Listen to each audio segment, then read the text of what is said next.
Good morning and welcome to this week's Market Snapshot. What's happened in the Northern Virginia real estate market in the last 7 days in close to 5 minutes. Here we go.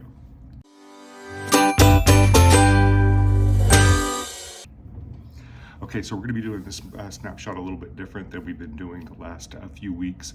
I'm not going to do buyer and seller report differently or separately, and the reason for that is because we are running behind and we're about to head to church, so I want to make sure to get this out to you guys. So let's just dive straight into the numbers. The weather has started getting better. It's been a little up and down. One day it's snowing early in the morning, and then by the mid-afternoon it's nice and warm. It's just crazy. It's been a crazy week in weather. So how has that weather affected the market, and what does that mean for buyers and sellers? Well, let's go ahead and dive into it. Okay, as always, this is our, the black line here is our buyers. That's the number of contracts that happened in the last week, the number of people that went under contract. So this is our demand graph. And then our teal line here is going to be our inventory or our supply. So it's supply versus demand. You can see in the last 2 weeks, we've had a strong uptick in inventory. We're actually up in the number of new listings this week versus where we were this time last year. And we're pretty close to right on where we were as far as buyer activity is concerned. So buyer activity did not increase this last week. In fact, it kind of flatlined, went down just a little bit. So the gap here between demand versus supply, it got closer to each other. So that means that the amount of supply was actually getting close to what the amount of demand was. So we saw another weakening of the strength of the seller's market because of that influx of inventory. So again, this line right here is a neutral market. Anything above this line is considered a seller's market. Anything below that line is considered a buyer's market. So, but we can see basically here that we are still in the seller's market. The market is absolutely active. We have hit the spring market. We're in that rocket ship of the spring market. But there is enough inventory there to give buyers a little bit of choice. And we saw that this last week. We saw that buyers were having just a little bit more choice. There wasn't as much competition on the offers. So let's actually see what what the actual contracts look like. So this is from Cardinal Title. We have 223 contracts, and it looks like this is from about a week ago, and that's because when we had that status, so we're in the last 7 days. So you can see here, we'll focus on Virginia. 64% of the properties went at or above asking price, and 70% of the properties went in 21 days or less, with 50% of those being in the first 7 days. So what this tells me is 50% of the properties that went on the market went under contract in 7 days.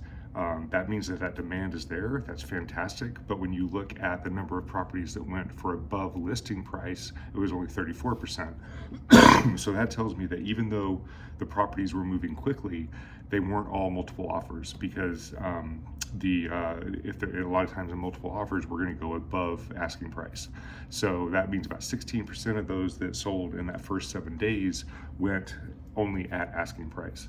So this is really important to understand for both the seller and the buyer perspective. From the buyer perspective, it's important that your agent is communicating with the listing agent to make sure that they understand how many offers there are. Do we need to bid above asking price to try to win this property for you?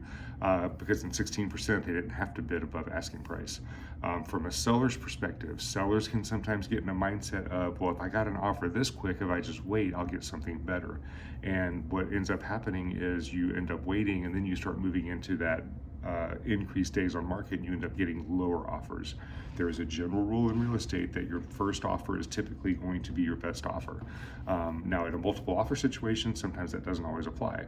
But if you're a seller and you only get one offer and it's that first weekend and it's at your asking price, you may want to go ahead and take it. You really need to talk to your agent and consider it, because it does not mean that there's another better offer coming.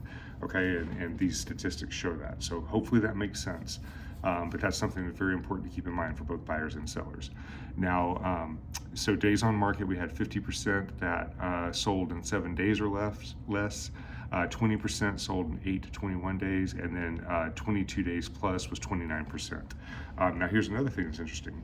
29% of properties sold in 22 plus days, but 36% of properties sold lower than list price.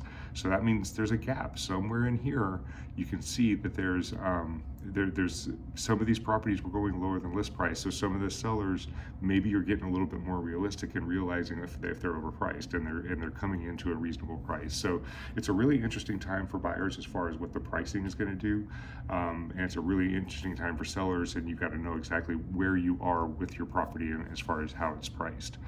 Financing versus cash, pretty typical, 87 versus 13.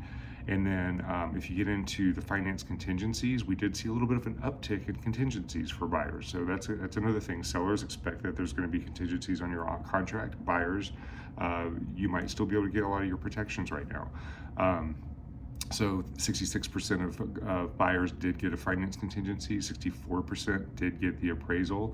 This is actually down a little bit versus last week.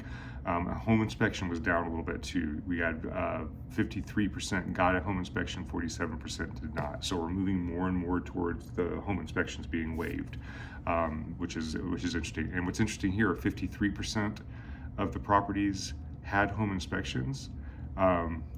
And 47% did not. So that 47% that did not, if you look here, 50% of the properties went under contract in 7 days or less. So that means that those 47% that did not have the home inspection, they probably waived it when they put it under contract so quickly. So that's something that's really important to keep in mind. As a seller, you really want to get that property under contract as quickly as possible.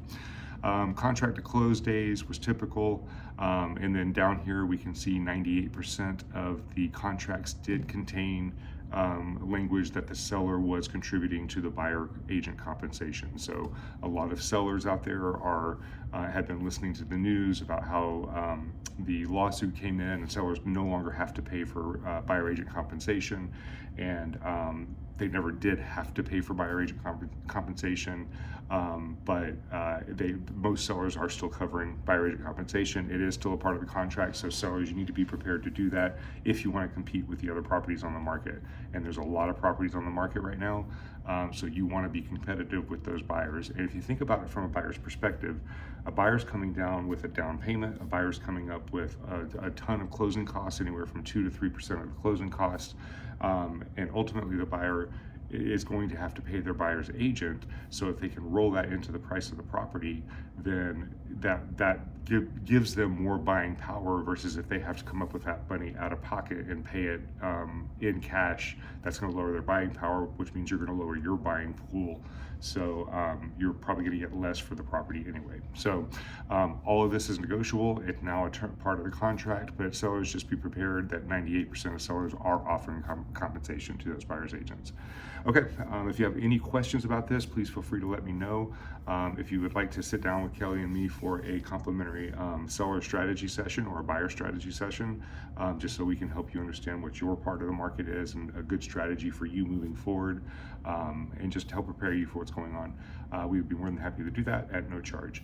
Number is 703-783-2143, and we will see you guys on next week's Market Report.